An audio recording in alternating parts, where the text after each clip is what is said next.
ವೀಕ್ಷಕರ ನಮಸ್ಕಾರ. ದಾವಣಗೆರೆ ದಕ್ಷಿಣ ಕ್ಷೇತ್ರದ ಉಪಚುನಾವಣೆ ಎರಡು ವಿಷಯಗಳಿಗಾಗಿ ತುಂಬಾ ಸದ್ದು ಮಾಡಿತು. ಅದು ದೇಶಾದ್ಯಂತ ಕೂಡ ಈ ಒಂದು ವಿಷಯ ಸದ್ದು ಮಾಡಿತು.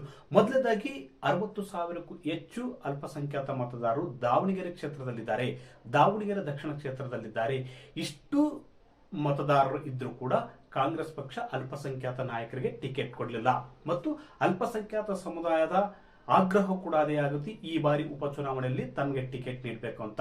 ಆದ್ರೆ ಕಾಂಗ್ರೆಸ್ ಪಕ್ಷ ಅಲ್ಪಸಂಖ್ಯಾತ ಸಮುದಾಯವನ್ನು ಕಡೆಗಣಿಸಿ ಶಾಮನೂರ್ ಕುಟುಂಬಕ್ಕೆ ಟಿಕೆಟ್ ನೀಡಿತು. ಈ ವಿಷಯ ಕೂಡ ತುಂಬಾ ಸದ್ದು ಮಾಡಿತು. ಅದೇ ರೀತಿ ಇನ್ನೊಂದು ವಿಷಯ ಸದ್ದು ಮಾಡಿದ್ದು ಯಾವುದಪ್ಪ ಅಂದ್ರೆ, ಅಲ್ಪಸಂಖ್ಯಾತ ಸಮುದಾಯದ ಯುವಕರು ಈ ಬಾರಿ ನಾವು ಕಾಂಗ್ರೆಸ್ ಪಕ್ಷವನ್ನು ಸೋಲಿಸ್ತೇವೆ, ಈ ಒಂದು ಉಪಚುನಾವಣೆಯಲ್ಲಿ ಕಾಂಗ್ರೆಸ್ ಪಕ್ಷವನ್ನು ಸೋಲಿಸ್ತೇವೆ ಅಂತ ಬಹಿರಂಗವಾಗಿ ಹೇಳಿಕೆ ನೀಡಿದರು. ನೋಡಿ, ಯಾವುದೇ ಕಾರಣಕ್ಕೂ ಅಲ್ಪಸಂಖ್ಯಾತ ಸಮುದಾಯದವರು ಬಹಿರಂಗವಾಗಿ ಯಾವುದೇ ಹೇಳಿಕೆಯನ್ನು ನೀಡೋದಿಲ್ಲ. ಯಾರನ್ನು ಸೋಲಿಸ್ತೀವಿ, ಯಾರನ್ನು ಗೆಲ್ಲಿಸ್ತೀವಿ ಅಂತ ಹೇಳಿಕೆ ನೀಡುವುದಿಲ್ಲ. ಅವ್ರು ಏನ್ ಮಾಡಬೇಕು ಅದೇ ಮಾಡ್ತಾರೆ. ಅಷ್ಟುಗಳಿಂದ ಅಲ್ಪಸಂಖ್ಯಾತ ಸಮುದಾಯದವರು ಕಾಂಗ್ರೆಸ್ ಪಕ್ಷದ ವೋಟ್ ಬ್ಯಾಂಕ್ ಆಗಿದ್ದಾರೆ. ಹೀಗಾಗಿ ಕಾಂಗ್ರೆಸ್ ಪಕ್ಷವನ್ನು ಯಾವುದೇ ಕಾರಣಕ್ಕೂ ಅವರು ಕೈ ಬಿಡುವುದಿಲ್ಲ. ಆದ್ರೆ ಈ ಒಂದು ಉಪಚುನಾವಣೆಯಲ್ಲಿ ಟಿಕೆಟ್ ನೀಡದ ಹಿನ್ನೆಲೆಯಲ್ಲಿ ಅಲ್ಪಸಂಖ್ಯಾತ ಸಮುದಾಯ ಆಕ್ರೋಶಗೊಂಡಿದೆ. ಈ ಹಿನ್ನೆಲೆಯಲ್ಲಿ ಬಹಿರಂಗವಾಗಿ ಒಂದಷ್ಟು ಸ್ಟೇಟ್ಮೆಂಟ್ ಕೊಟ್ಟದ್ದು ಕೂಡ ಸದ್ದು ಮಾಡಿತು. ಇಲ್ಲಿ ನೋಡಿ, ಇನ್ನೊಂದು ವಿಶೇಷವಿದೆ.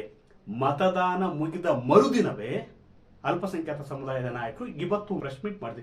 ಈ ಒಂದು ಪ್ರೆಸ್ ಮೀಟ್ ನಲ್ಲಿ ಗಂಭೀರವಾದ ಆರೋಪಗಳನ್ನು ಮಾಡಿದ್ದಾರೆ. ನೋಡಿ, ದಾವಣಗೆರೆ ದಕ್ಷಿಣ ಕ್ಷೇತ್ರದಲ್ಲಿ ಸಮರ್ಥ್ ಅವರನ್ನು ಗೆಲ್ಲಿಸುವುದಕ್ಕೆ ಮುಸ್ಲಿಂ ಸಮುದಾಯದ ನಾಯಕರು ಕೆಲಸ ಮಾಡಲಿಲ್ಲ, ಅಭ್ಯರ್ಥಿ ಪರ ಕೆಲಸ ಮಾಡಿದ್ದಾರೆ ಎಂಬ ಗಂಭೀರವಾದ ಆರೋಪವನ್ನು ಸಲೀಂ ಅಹಮದ್ ಮಾಡಿದ್ದಾರೆ.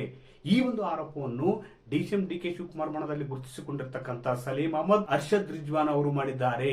ಹಾಗಾದ್ರೆ ಈ ಒಂದು ಉಪಚುನಾವಣೆಯಲ್ಲಿ ಕಾಂಗ್ರೆಸ್ ಪಕ್ಷಕ್ಕೆ ಹಿನ್ನಡೆಯಾಗುತ್ತಾ? ಈ ಒಂದು ಉಪಚುನಾವಣೆಯ ಹಿನ್ನಡೆ ಮುಸ್ಲಿಂ ಸಮುದಾಯದ ನಾಯಕನ ರಾಜೀನಾಮೆಗೆ ಕಾರಣವಾಗುತ್ತಾ? ವೀಕ್ಷಕರು ನೋಡಿ, ಸಲೀಂ ಅಹಮದ್ ಮತ್ತು ಅರ್ಷದ್ ರಿಜ್ವಾನ್ ಅವರು ಇವತ್ತು ಪ್ರೆಸ್ ಮೀಟ್ ಮಾಡಿದ್ರು. ಅದು ಉಪಚುನಾವಣೆ ಕುರಿತಂತೆ.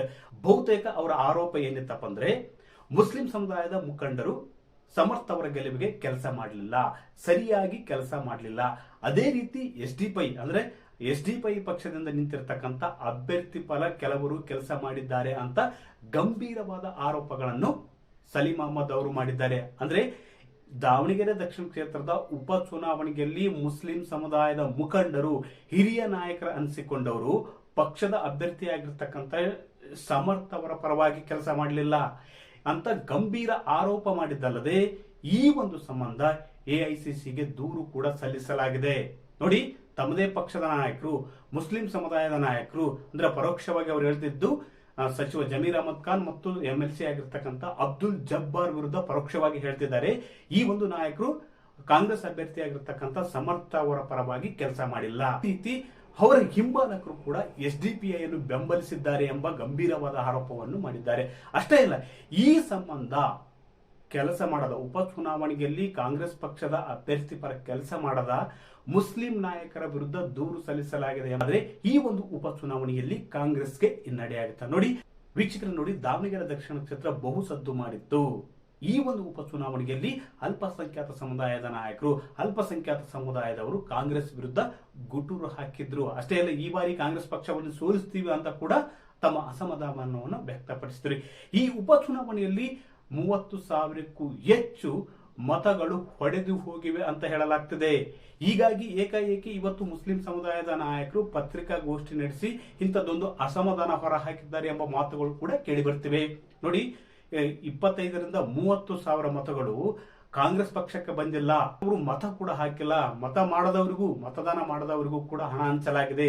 ಕೆಲವರು ಗೋವಾಕ್ಕೆ ಹೋಗಿದ್ದಾರೆ, ಪಕ್ಷದ ಅಭ್ಯರ್ಥಿ ಪರ ಕೆಲಸ ಮಾಡಿಲ್ಲ ಎಂಬ ಪರೋಕ್ಷವಾದ ಆರೋಪಗಳನ್ನು ಈ ನಾಯಕರು ಮಾಡಿರುವುದು ನೋಡಿದ್ರೆ ಬಹುತೇಕ ದಾವಣಗೆರೆ ದಕ್ಷಿಣ ಕ್ಷೇತ್ರದಲ್ಲಿ ಕಾಂಗ್ರೆಸ್ ಪಕ್ಷಕ್ಕೆ ಹಿನ್ನಡೆ ಆಗುವ ಮುನ್ಸೂಚನೆ ಸಿಕ್ಕಂತೆ ಕಾಣ್ತಿದೆ.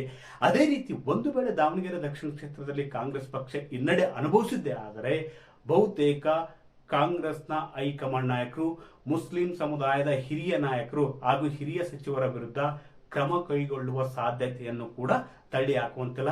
ಅದರಲ್ಲೂ ವಿಶೇಷವಾಗಿ ಸಿಎಂ ಸಿದ್ದರಾಮಯ್ಯ ಬಣದಲ್ಲಿ ಗುರುತಿಸಿಕೊಂಡಿರ್ತಕ್ಕಂಥ ಜಮೀರ್ ಅಹಮದ್ ಖಾನ್ ಅವರ ರಾಜೀನಾಮೆಗೆ ಒತ್ತಾಯ ಕೂಡ ಡಿಸಿಎಂ ಡಿ ಕೆ ಶಿವಕುಮಾರ್ ಅವರ ಬಣದಿಂದ ಕೇಳಿ ಬರಬಹುದು. ಯಾಕಂದ್ರೆ ಶಾಮನೂರ್ ಶಿವಶಂಕರಪ್ಪ ಕುಟುಂಬಕ್ಕೆ ಟಿಕೆಟ್ ನೀಡಿದ್ದು ಡಿಸಿಎಂ ಡಿಕೆ ಶಿವಕುಮಾರ್ ಅವರ ಒತ್ತಾಶ ಮೇರೆಗೆ ಶಾಮನೂರ್ ಕುಟುಂಬಕ್ಕೆ ಈ ಬಾರಿ ಟಿಕೆಟ್ ನೀಡಲಾಗಿದೆ. ಒಂದು ವೇಳೆ ಈ ಒಂದು ಕ್ಷೇತ್ರದಲ್ಲಿ ಹಿನ್ನಡೆ ಆಗಿದ್ದೇ ಹಾಗಲ್ಲಿ ಬಹುತೇಕ ಸಚಿವರಾಗಿರ್ತಕ್ಕಂಥ ಜಮೀರ್ ಅಹಮದ್ ಖಾನ್ ಅವರ ರಾಜೀನಾಮೆಗೆ ಒತ್ತಡ ಹಾಕುವುದಂತೂ ಗ್ಯಾರಂಟಿ ಎಂಬ ಮಾತುಗಳು ಕೂಡ ಚರ್ಚೆಯಾಗ್ತಿದೆ.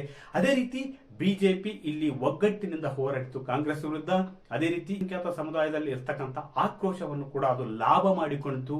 ಅದೇ ರೀತಿ ವಿಜಯೇಂದ್ರ ಅವರು ಎಲ್ಲರನ್ನೂ ಒಗ್ಗೂಡಿಸಿ ಪಕ್ಷವನ್ನು ಮುನ್ನಡೆಸಿದ್ದಾರೆ. ಈ ಉಪಚುನಾವಣೆಯಲ್ಲಿ ಜಿಲ್ಲೆಯಲ್ಲಿ ಬಿಜೆಪಿ ಒಡೆದು ಮನೆಯಾಗಿತ್ತು. ಅಂತ ಒಡೆದು ಮನೆಯನ್ನು ಈಗ ಒಗ್ಗೂಡಿಸಿ ಕರೆದುಕೊಂಡು ಹೋಗಿದ್ದಾರೆ ರಾಜ್ಯಾಧ್ಯಕ್ಷರಾಗಿರುವ ವಿಜಯೇಂದ್ರ ಅವರು. ಹೀಗಾಗಿ ಕಾಂಗ್ರೆಸ್ ನಾಯಕರಲ್ಲಿನ ಅಸಮಾಧಾನ, ಅದೇ ರೀತಿ ಬರುವ ರಿಪೋರ್ಟ್ಗಳು ನೋಡಿದ್ರೆ ಬಹುತೇಕ ಬಿಜೆಪಿ ಇಲ್ಲಿ ಮುನ್ನಡೆ ಸಾಧಿಸುವ ಸಾಧ್ಯತೆಯನ್ನು ಕೂಡ ತಳ್ಳಿ ಹಾಕುವಂತಿಲ್ಲ. ವೀಕ್ಷಕರೇ, ಈ ಮಾಹಿತಿ ಇಷ್ಟವಾದಲ್ಲಿ ವಿಡಿಯೋ ಶೇರ್ ಮಾಡಿ, ಲೈಕ್ ಮಾಡಿ, ಕಮೆಂಟ್ ಮಾಡಿ.